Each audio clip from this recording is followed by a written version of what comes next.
دنیا بدترین ہوتی جا رہی ہے، برے لوگوں کے زیادہ ہونے کی وجہ سے نہیں بلکہ اچھے لوگوں کی خاموشی کی وجہ سے۔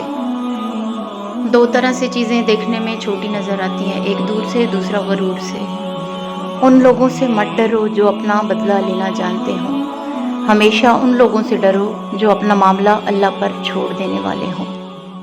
جب دل میں میل، طبیعت میں ضد، لفظوں میں مقابلہ آ جائے تو آپ جیت جاتے ہیں لیکن رشتے ہار جاتے ہیں۔ تمام مخلوق میں اللہ تعالیٰ کی بارگاہ سے زیادہ دور وہ شخص ہے جو مالدار ہو کر بخل کرے۔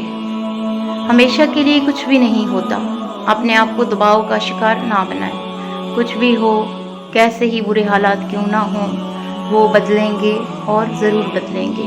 جب آپ ماں باپ، بہن بھائیوں کے ساتھ بیٹھو تو الحمدللہ کہا کرو، کیونکہ کچھ لوگ ان لمحات کو ترستے ہیں۔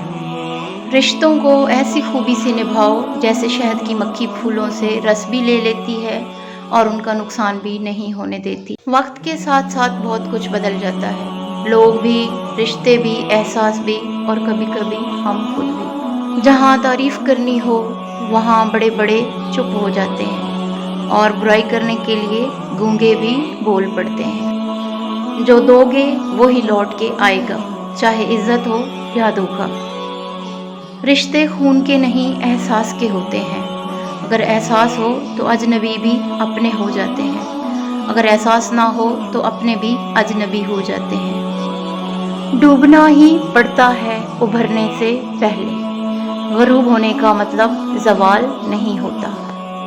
لوگوں کو اسی طرح معاف کرو جیسے تم خدا سے امید رکھتے ہو کہ وہ تمہیں معاف کر دے گا۔ ہر بات دل سے لگاؤ گے تو روتے رہ جاؤ گے۔ جو جیسا ہے اس کے ساتھ ویسا بننا سیکھو۔ اگر کوئی آپ کی فکر کرتا ہے تو اس کی قدر کرو، کیونکہ دنیا میں تماشائی زیادہ اور فکر کرنے والے بہت کم ہوتے ہیں۔ جب یقین ٹوٹتا ہے تو سب سے پہلے زبان خاموش ہو جاتی ہے۔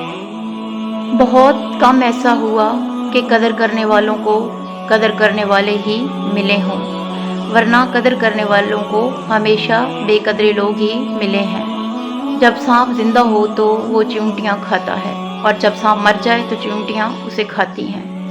وقت کبھی بھی بدل سکتا ہے، ایک درخت سے کئی لاکھ ماچس کی تیلیاں بنتی ہیں، مگر ایک ماچس کی تیلی کئی لاکھ درخت جلا سکتی ہے۔ وقت کبھی بھی بدل سکتا ہے، اس لیے زندگی میں کسی کو مت ستانا۔ شاید آپ طاقتور ہو مگر مت بھولو کہ وقت آپ سے زیادہ طاقتور ہے۔ اگر کوئی چیز تقدیر میں نہیں بھی لکھی تو پھر بھی دعا ضرور کرنی چاہیے، کیونکہ تقدیر کے سامنے ہم بے بس ہیں، تقدیر لکھنے والا تو بے بس نہیں ہے۔